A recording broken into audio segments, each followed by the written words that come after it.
La siguiente tarea es la estimación. ¿Cuál es la diferencia entre clasificación y estimación? ¿Quién me dice? Bueno, la diferencia básicamente es que la variable objetivo, la variable target, es una variable continua. En el anterior era discreta, ¿cierto? Droga A, droga B, droga C, droga X, Y. Bueno o malo, good o bad, ¿cierto? Pero en un problema de estimación la variable es continua. Básicamente se puede utilizar en muchos problemas. Allí el primero es una cosa como muy de teoría, estimar la presión de sangre de un paciente basado en edad, género, índice de masa corporal y los niveles de sodio en sangre. Pues buen ejemplo, pero totalmente impráctico, ¿no? Porque pues para eso le ponen el aparato y le miden y ya, dio, ¿cierto? Estimar la cantidad de dinero que una familia de 4 personas seleccionadas al azar gastará en las compras de regreso al colegio. Eso sí puede ser, ¿sí? Porque si yo puedo hacer esa estimación, pues yo podría hacer ofertas dependiendo de lo que yo considero que cada una de esas familias va a invertir, ¿de acuerdo? Estimar el promedio de un estudiante de posgrado basado en su promedio en los resultados universitarios de pregrado. Cuando yo voy a recibir gente en la maestría, pues les pido sus notas y demás y con eso defino más o menos cuál va a ser su promedio y si su promedio pues está bien, pues se recibe, si no, no se recibe. Aquí el tema es que las técnicas empiezan a reducirse, hay menos técnicas que sirven para estimación que para clasificación. Fíjense que cuando yo incluí ese nuevo atributo de sodio sobre potasio y quedó como última columna y fui a Hueca, todas las de Valle se hicieron inaccesibles, no se podían usar, se deshabilitaron, ¿sí? Entonces, pues bueno, ya quedan menos técnicas, las redes neuronales, de pronto algunas versiones de Super Vector Machines, las técnicas de regresión lineal, correlación, regresión múltiple y demás, ¿de acuerdo? Bueno, yo les decía también que aquí tengo un tema específico que dice predicción.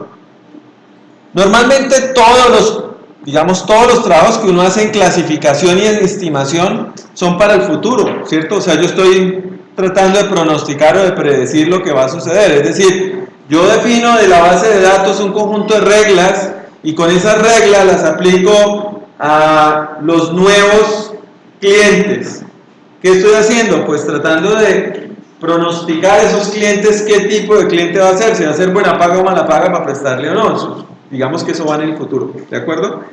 El tema aquí, y ya se los había más o menos comentado en la clase pasada, es que normalmente yo tengo que tener en cuenta el tiempo para el desarrollo del proyecto de minería de datos. Y el ejemplo que les damos la semana pasada era que si yo voy a hacer una campaña de regreso al colegio, pues yo no la voy a hacer con todos los datos del año pasado, ¿cierto? Porque el consumo de las personas varía o es estacional. A principio de año compran libros, a final de año compran ropa y así sucesivamente, ¿cierto? Entonces, si yo soy un almacén como El Éxito que vendo de todos los productos, pues obviamente cuando vaya a hacer el análisis tendré que tomar solamente la información de los meses de enero y febrero para poder hacer las ofertas que voy a sacar ahorita en enero y febrero, ¿de acuerdo? Entonces allí hay un tema de dónde saco los datos, ¿sí? Eso es importante, de dónde saco los datos. Les decía también otro ejemplo, les decía el ejemplo de salud, diabetes, ¿recuerdan? Yo les dije que unos muchachos de posgrado habían conseguido la información y que cuando lo corrimos, el algoritmo nos sacaba un árbol de decisión, por ejemplo, y nos sacaba diciéndonos si come poca carne, si come verduras, si come frutas, si hace ejercicio, es diabético tipo 2. Pues, totalmente mal, ¿no? Y era porque los datos no coincidían con la fecha en el que la persona fue diagnosticada, sino los datos de ahorita. Y los datos de ahorita la mayoría de personas ya llevaban 1 año, 2 años de tratamiento habiendo sido diagnosticados y pues eran mucho más saludables en sus comportamientos y por eso la información no nos servía para lo que queríamos. Entonces, la información tiene que saberse bien de dónde se toma, de qué momento se toma. Pero adicionalmente yo les decía otra cosa, otro ejemplo, es que yo debo hacer el proyecto de minería de datos también en un tiempo apropiado. Yo no voy a hacer el proyecto de minería de datos para lo de las ofertas escolares ahorita en enero, pues porque no alcanzo a imprimir panfletos, publicidad, mandar por correo y demás, para que la gente vaya a aprovechar las ofertas que yo voy a poner. Yo tengo que hacer todo ese proceso, pues no sé, en noviembre, de tal forma que cuando apenas pasen las fiestas de diciembre, hacer todo eso rodar, ¿cierto? O sea, ya haber hecho la publicidad y demás, y poner a rodar todo el esquema publicitario que le dé garantías al trabajo, ¿de acuerdo? Entonces, digamos, es muy importante para cualquier proyecto de minería de datos, de dónde se sacan los datos, pero no hay que pensar que, ay no, yo tengo datos, sí tengo millones de datos, pero realmente esos son los que me sirven. Otros ejemplos que ya les mencioné, tratar de tomar decisiones del comportamiento crediticio de las personas sin tener en cuenta digamos, los periodos de los países. Y yo les decía el ejemplo de 2001, por allá cuando fue el problema del UPAC, ¿cierto? Pues el comportamiento de la gente en esa época era totalmente diferente a lo que es la economía hoy. Entonces, si yo tomo esos datos, si yo meto esos datos dentro de la base de datos, pues voy a tener un algoritmo, un resultado del algoritmo que no va a ser tan aplicable para las condiciones de hoy. De pronto ustedes recordarán, pero en esa época había gente que pedía prestado para un apartamento, se iba a vivir, empezaba a pagar, las cuotas eran tan altas que llegaba y decía, pues no pago más, y no pagaban más. Y el problema es que no era uno solo, era muchísima gente la que hacía lo mismo, y vivían 36 meses sin pagar, esperando a que los echaran, los sacaran de la casa. Y al banco a la última les tocó, después de todo el boom y toda esa vaina, devolverles plata de los intereses, llamar a la gente para que no, que siguiera, pero que le bajara las cuotas. Unas condiciones totalmente anormales, ¿sí? En Estados Unidos, en el 2014, más o menos fue como 2014-15, que empezó a haber problemas inmobiliarios, pues lo mismo. O sea, si yo tengo en cuenta esos datos, pues voy a tener una visión sesgada de lo que va a ser el comportamiento de las personas digamos, en las condiciones normales. Entonces, eso es muy importante, hay que tener muy en cuenta de dónde saco los datos, qué condiciones afectaban esos datos para poder realmente saber si me sirven para lo que yo quiero hacer, ¿de acuerdo? Bueno, hay otra técnica, digamos, hay otra tarea de la minería de datos que es el clustering. ¿Qué decíamos que era el clustering? Un ejemplo de clustering. Los básicos era, soy una empresa, tengo un montón de clientes y necesito saber qué clientes se parecen entre sí, ¿sí? ¿Para qué? Para hacerles ofertas genéricas, ¿sí? Entonces, decíamos, no, yo soy uno de los almacenes de grandes superficies, tengo un montón de clientes, entonces yo quiero saber, no, un conjunto de grupo de clientes que son como los clientes que ganan buen dinero, pagan marca, llevan productos todos de marca obligatoriamente, compran, no sé, 500,000 pesos a la semana y demás, y los otros grupos de personas. ¿Por qué? Porque al éxito la publicidad le cuesta, y mandarle a las casas publicidad de cosas que no les sirven, pues no es buen negocio, ¿cierto? Mientras que si me mandan a mí una publicidad que se acerca con mi perfil, pues la cosa puede funcionar bastante bien. Si ustedes, de pronto, no sé si recuerdan, pero cuando empezó el éxito hace muchos años a mandar a las casas información de publicidad, pues yo la primera vez recibí la primera publicidad, no sirve, eso no sirve para nada, la boté. La segunda, pues le di la opción, de pronto a ver si traía algo que sirviera. No sirvió. Las otras que hice, pues no las volví a mirar, ¿sí? Ese contexto puede servir para no solamente publicidad impresa, sino también para publicidad vía correo electrónico, que es la que más nos inunda, ¿cierto? Usted ya llega a un momento en donde termina o reportando spam a alguna cosa que no le interesa, ¿sí? Si yo soy una empresa que quiero llegar a usted, yo debo minimizar la comunicación con usted y asegurar que esa comunicación sea efectiva, es decir, que lo que yo le muestro ahí al man le interese, a la persona le interese. Porque si no lo pierdo, ¿sí? En Estados Unidos, ustedes conocen el cosito, el buzoncito ese que le ponen ahí para que la gente le meta toda la correspondencia. Resultó un momento más o menos en los años 70 que las personas llegaban y sacaban del buzón esto, sacaban las cuentas por cobrar, sacaban todo lo demás, y todo lo demás que quedaba, basura, ¿sí? Entonces, ¿cuál es la efectividad de una empresa que hace publicidad de esa forma? Nada, porque pues simplemente está botando la plata a la basura, la imprime, el costo de impresión, el costo de distribución, y para nada porque la persona ni la lee, ¿de acuerdo? Entonces, yo tengo que ser como empresa muy claro con las estrategias de comunicación. Otra cosa, fíjense, no sé, ustedes no alcanzaron a vivir la época del Canal 1 y el Canal A, pero digamos, Colombia hace muchos años tenía solo 2 canales. Si yo soy Johnson o si yo soy no sé qué y quiero hacer un impacto grande, pues cogía el prime time y publicaba en un canal. Ya 50% del público veía la publicidad, ¿cierto? Hoy en las casas baraticos tenemos 80 canales, ¿sí? Entonces, yo soy Johnson y voy a poner, hijo de madre, ya tengo que pensármela, ¿cierto? Porque a la cantidad de gente que le voy a llegar ya no es como antes, al 50%. Hay 80 canales, por lo menos unos 20 son buenos, o captan la atención, pues yo tengo que identificar para mis productos cuál de todos los canales es el que es visto por las personas que realmente van a mirar este producto o lo van a comprar, ¿sí? Entonces hay que cada día ser más cuidadosos con ese tipo de cosas, ¿de acuerdo? Bueno, uno por ejemplo cuando entra a diferentes sistemas en línea hoy, uno se siente como que está en un ambiente personalizado, sobre todo cuando uno entra y ha hecho login y pago, o sea, ha creado una cuenta en el sistema y demás, empieza a recibir publicidad que son cosas que me gustan, ¿sí? En la medida que tú usas el sistema, como que el sistema sí está aprendiendo más de mis perfiles, de mis necesidades, de mis requerimientos. Pero, digamos, en esquemas de venta todavía como muy ligadas al detalle, es muy difícil hacer eso tan personalizado. Y por eso se recurre al clustering, ¿sí? Tratar de agrupar grandes grupos y tratar de hacer ofertas a esos grandes grupos, ¿de acuerdo? Esa es la tarea de clustering o de agrupamiento por similitud.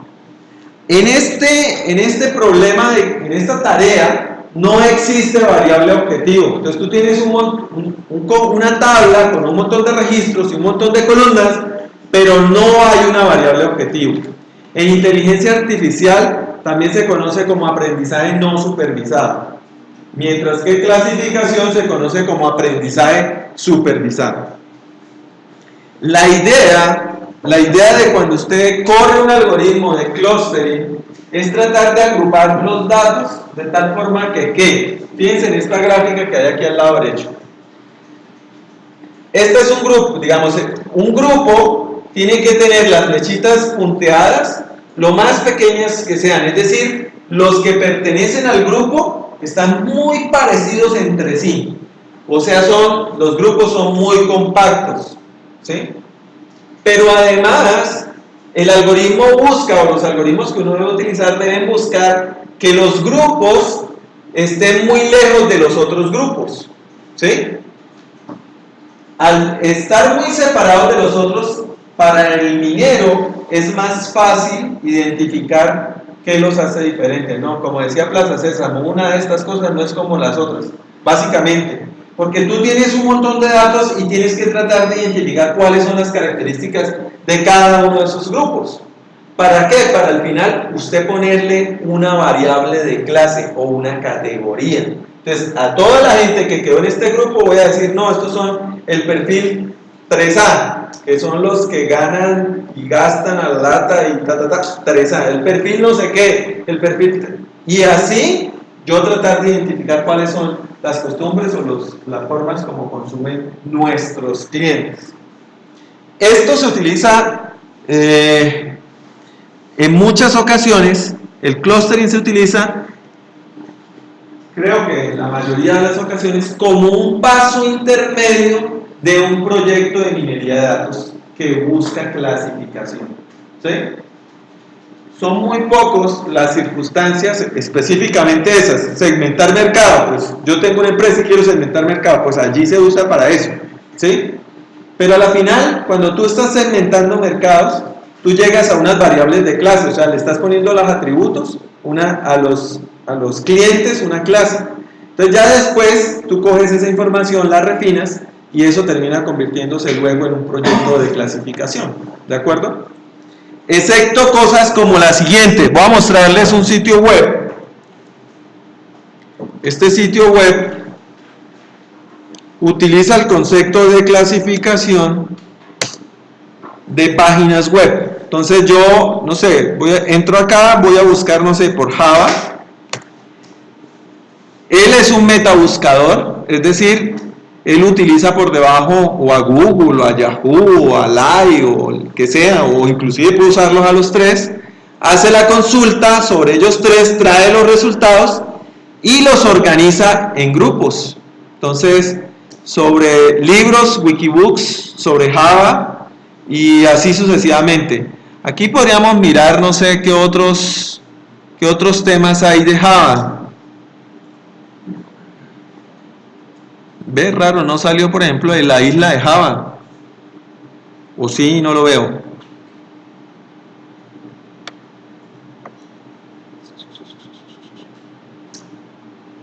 Bueno, salió del café de Java. ¿Sí? Bueno, otros tópicos.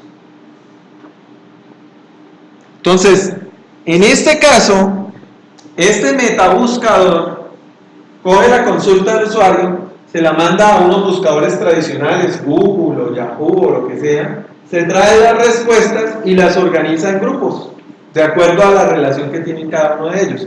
Entonces, ¿qué pasa? Pues si yo estoy buscando específicamente aprender sobre el café de Java, pues voy aquí a café y miro pues los links de café. Y no me ahorré toda la lectura lineal de un montón de links que aparecen en Google y que no están relacionados con lo que yo quiero. ¿De acuerdo? Entonces, en este caso, el proceso de clustering es específicamente de, digamos, de un proyecto que tiene como objetivo eso, hacer clustering, entregar el clustering y ya, ¿sí? ¿Ok? En este caso es clustering textual, obviamente los datos de lo que se utiliza para hacer la agrupación es todo este texto. Yo cojo este texto, tengo que formatearlo de alguna forma para que quede estructurado como una tabla y después ya poder hacer el proceso de agrupación. Bueno, vamos a mirar aquí en Weka algunas cosas. Entonces, voy a entrar a Weka, voy a abrir un archivito, Open File, y el archivo se llama Clustering Sencillo. Es un archivo que yo he hecho a mano, que yo sé pues el resultado. En últimas tiene 3 columnas, 3 atributos y tiene una variable de clase. Entonces van a decir, ah no, profe, usted está haciendo trampa, porque ahí tiene variable de clase, ¿sí? Entonces, pues bueno, sí, quitémosla, ¿sí? Listo, la quité. Hay 3 variables de clases y yo quiero tratar de hacer con eso algo, tratar de identificar grupos. Entonces, vamos a ir aquí a la ventana de visualización. Recuerden que la ventana de visualización nos muestra todas contra todos, ¿cierto? Aquí evidentemente se pueden ver como 3 grupitos, ¿no? Mire, este montón de gente aquí, este montón de gente aquí, este montón de gente acá. En los otros se ven como 2, pero se ven como mezclados. Entonces yo pensaría que dándole clic aquí, pues deberían existir 3 grupos, ¿sí? 3 grupos. Haciendo eso de que tratar de que sean grupos compactos y lejos unos del otro. Esto parece que cumple como con la regla. Pero adicionalmente aquí me estoy dando cuenta de que realmente las variables que me sirven para determinar esos 3 grupos son solamente la característica 1 y 2, F1 y F2, porque son las 2 que estoy usando para hacer este gráfico. O sea que yo podría quitar F3, ¿sí? Bueno, de allí lo podría establecer. Bueno, por ahora vamos a venir aquí a Clustering, la pestaña de Cluster, y vamos a escoger un algoritmo que es, digamos, el uno de los que está en el top 10 de los algoritmos de minería de datos, que se llama el K-means. Y aquí en el K-means, por defecto, el señor dice que va a armar dos grupos, ¿sí? Entonces, pues bueno, que arme dos grupos, por ahora. Yo sabía que era tres, corra. Entonces, listo, armó los dos grupos. Y miren lo que me da él de información de los grupos. Fíjense, los datos totales tienen este comportamiento en las características. Como las características son continuas, él me dice que el promedio de la característica 1 de los datos es .41, el otro es .56, el otro es no sé qué, ¿cierto?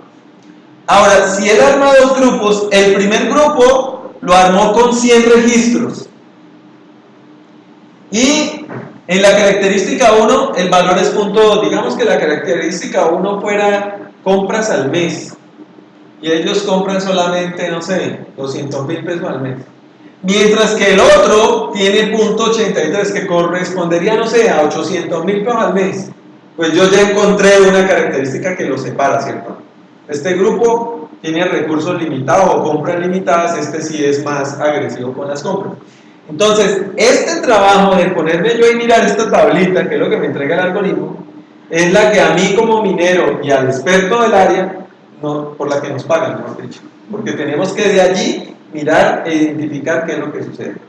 Pero como les dije inicialmente, son dos clústeres, pero nosotros a nivel visual nos dimos cuenta que no eran dos. Es más probable que sean tres. Entonces yo vengo acá y puedo decir que son tres. Quedarme tres. Hágame el favor. Le doy OK. Y le digo que corra. Y armó tres grupos. ¿Sí? Y esos grupos quedaron armados con estas características. Y en este caso, en el primer grupo quedaron 21 registros. En el segundo grupo 29 y en el tercer grupo 100. Yo hice ese dataset y realmente yo lo armé 50, 50, 50 y en el gráfico se veía, ¿no? Los tres grupitos tenían más o menos los mismos puntos, ¿sí? Entonces, yo digo, bueno, pero ¿por qué los armó así como tan pequeñitos y este tan grande si visualmente no parecía que fuera así? ¿Por qué será? Resulta que los algoritmos de clustering normalmente son algoritmos que se afectan, varios, no todos, se afectan por el azar. Y este es el caso del K-means. El K-means al inicio hace una tarea que es aleatoria, basada en números aleatorios. Si usted escoge esos números aleatorios mal, es posible que el resultado sea mal. O sea, arrancaste de un lugar no tan bueno para encontrar una solución y pues no la encuentras. Entonces, vamos a ver, por ejemplo, que en este algoritmo hay una variable que se llama semilla. ¿Sí la ven acá al final? Seed se llama. ¿Sí? Seed. Entonces vamos a cambiarle la semilla. 1. Y le vamos a dar OK. Y vamos a darle otra vez que corra. Y resulta que corrió y pues sin tener digamos los datos reales, porque quitamos la columna de clase, podemos ver que quedaron 50, 50 y 50. Como yo creé el dataset, yo sé que es así, ¿sí? Y yo podría mirar aquí los comportamientos de esto y darme cuenta que tiene mucha relación con lo que yo veo visualmente en la gráfica que sacamos de la pestaña de visualización, ¿sí? Entonces, yo diría, sí, esto sí es, pero ¿cómo lo digo? Pues básicamente allí hay mucho conocimiento del problema y hay mucha experiencia del minero. Esta tarea, la tarea de clustering, es la tarea más compleja, la más difícil que se realiza, ¿sí? En un proyecto de minería de datos. Yo les comentaba, las cooperativas, una cooperativa en Bucaramanga que se llama como Ultrasan pagó más de 200 millones de pesos solo por hacer la segmentación de sus clientes, ¿sí? Pero pues ya cuando uno ve que esto sucede, la cosa es difícil. Además que no he hablado de muchas cosas que la hacen difícil. ¿Cómo saqué yo el 2 y el 3 grupos? Cuando yo tengo 100 variables, porque de un cliente en un banco pueden tener el número de hijos, si tienen carro, si tienen casa, bueno, tienen un montón de información, son más de 100 variables, aquí eran solo 3. Pues cuando yo tengo 100 variables, a mí ya no me ayuda mucho tener esa pestaña de visualización. Porque que en una pestañita me cuadre justo, uy, no, mira, aquí se ven los 5 grupos, miércoles, eso no es tan sencillo, ¿sí? Entonces, ese proceso de definir el número de grupos es difícil, ¿cierto? Ahora, fíjense lo que nos pasó aquí. Con el mismo número de grupos, estas dos ejecuciones del simple Cummings, las dos corrieron con 3 grupos, ¿cierto? Pero la anterior fue malísima y esta fue buena, ¿sí? Entonces, yo tengo que hacer unos cálculos allí de calidad de la solución para poder identificar cuál de esas dos soluciones son mejores, ¿sí? O tener una suite, una herramienta que me ayude haciendo ese tipo de cálculos. Además, hay otras cosas que son importantes. ¿Cómo defino yo que yo y mi compañero de grupo somos parecidos? ¿Con qué medida? Ah, no, es que nos parecemos en la plata, ¿no? O sea, ¿cómo? ¿En qué medida? Yo puedo utilizar distancia euclidiana, distancia de Jacquard, distancia, bueno, hay muchas distancias. Por ejemplo, los que trabajan en textos, como lo que les mostré el clustering en la herramienta esta Carros 2, el metabuscador, normalmente en textos la medida de similitud que se utiliza no es la distancia euclidiana, sino es la similitud de cosenos, y eso ya está como establecido como el estado del arte. Pero en contextos que yo no conozco, pues me toca a mí probar varias cosas. Entonces fíjense, allí es donde está la explicación de por qué una cosa que parece tan sencilla vale 200 millones o 300 millones de pesos. Bueno, ¿qué más les digo acá de esto? Ah, bueno, Weka tiene la posibilidad de decir, bueno, si usted tiene un dataset en el cual, voy a hacer aquí undo para que me aparezca otra vez la variable de clase, ¿sí? Si usted tiene un dataset de clasificación, pero lo quiere utilizar para comparar dos algoritmos, cuál de los dos de pronto es mejor para clustering, pues mire, ese es un dataset de clasificación porque yo le metí la clase real, ¿sí? Entonces yo puedo venir acá y decirle corra, y él acá al final, miércoles, me toca decirle aquí cluster start, y entonces